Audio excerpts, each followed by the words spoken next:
Welcome to Stone Age Science.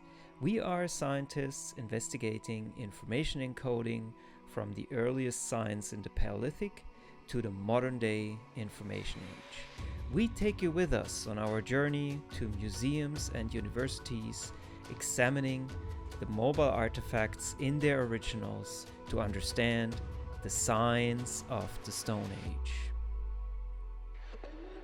Yeah.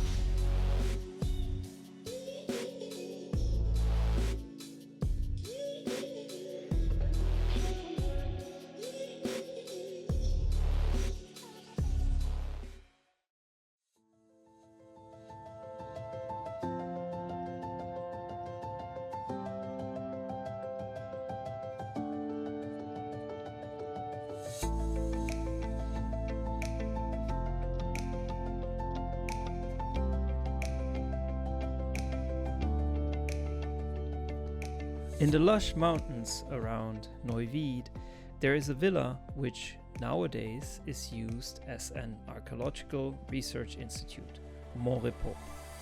It has a long history of research into the sites of this particular area of Germany, such as Andernach, Niederbieber, and most famously, Gönnersdorf.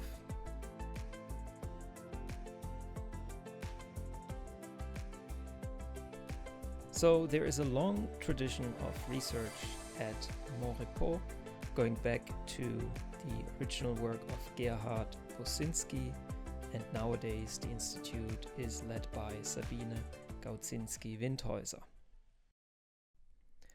At the site of Gönnersdorf, late Magdalenian hunter-gatherers dwelled in huts, and they used slabs of slate to lay out the floors of these huts. Many of them were found in the archaeological record, hundreds of them, and some of them bear engravings of female figurines, abstract engravings, sometimes argued to represent dancing. In many cases also animals, like here you see the outline of the back of a mammoth figurine, or other types of animals, like here birds. Here is another complete mammoth, and even animals which did not live in the area at the time, like a seal. It seems like humans have come together in Gönnersdorf from different parts of Germany, maybe even Europe, to report on what they have seen, the types of animals, a kind of collective memory engraved on stone. Apart from the slate slabs, Gönnersdorf is also famous for its female figurines. Similar figurines are also found in other sites in Germany and across Europe, and in some cases these are referred to as female figurine type Gönnersdorf. This is a particular type of geometric figurine which contrasts with earlier female figurines of the Aurignacian period, which often seem to be more realistic about their representation of female features. Today we have the opportunity to study an exceptional find. It is a female figurine in the so-called Gönnersdorf type. This type of female figurines is characteristic for the Magdalenian. And this figurine here comes not from the site of Gönnersdorf, but from the opposite side of the Rhine Valley, from the site of Andernach.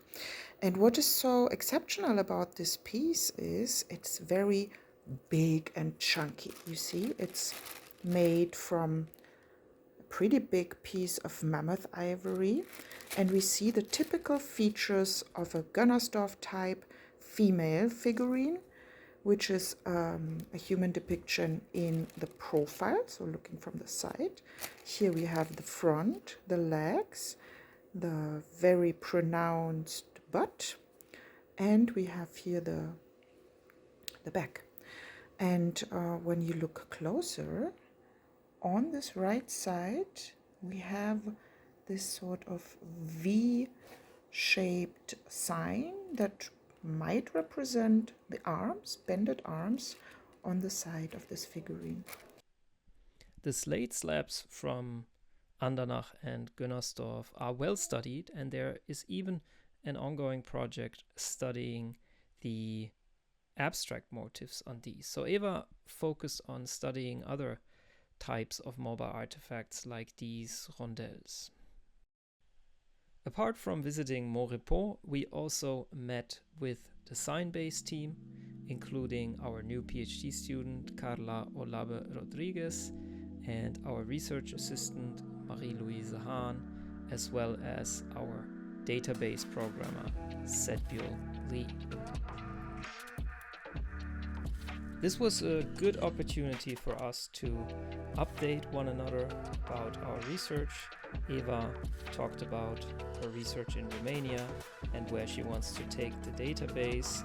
Marie-Louise Hahn showed us her workflow for getting the artifacts and their meta information into the database and how to organize the literature. And Sedbul gave us an idea of the structure of the database from the perspective of the programming background.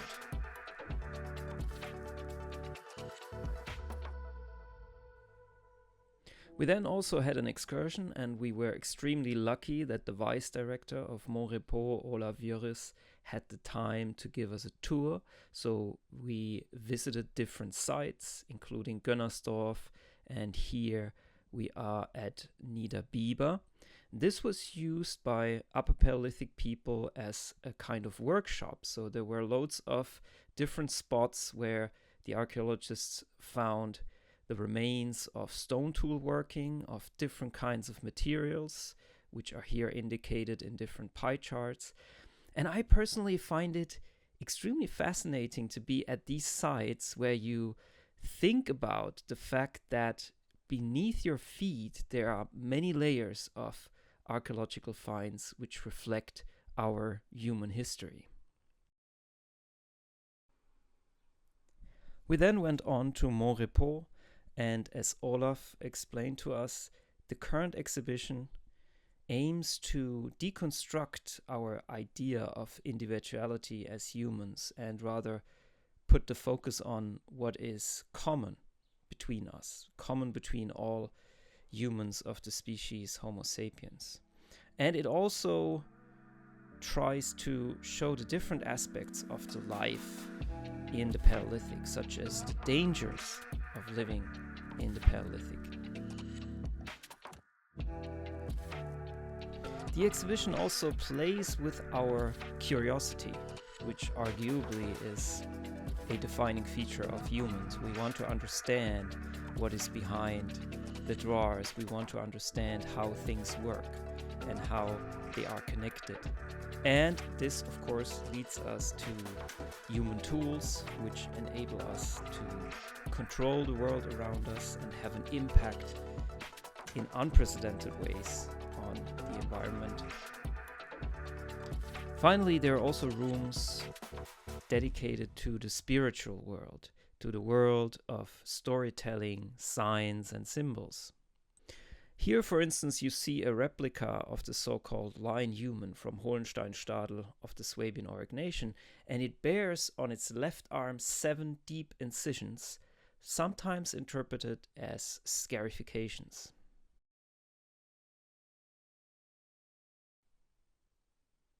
Or here you have the so-called femme à la corne of Abri de Lossel in the Dordogne. Here you see a collection of mobile artifacts which we investigate in our project with signs on them. And finally, of course, the slate slabs of Gönnersdorf. You see these vertical small lines, that is the beard, and this you see the mouth and nostrils to the right. You see the forehead and tiny parallel lines, which is the mole.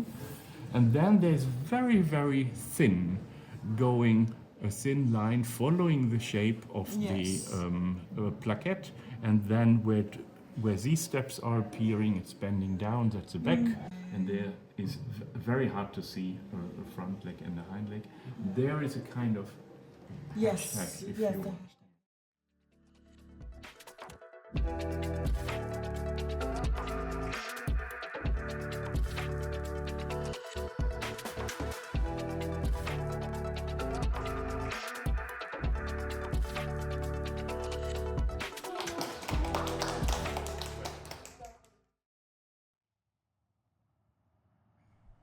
Thanks for watching. I hope to see you next time.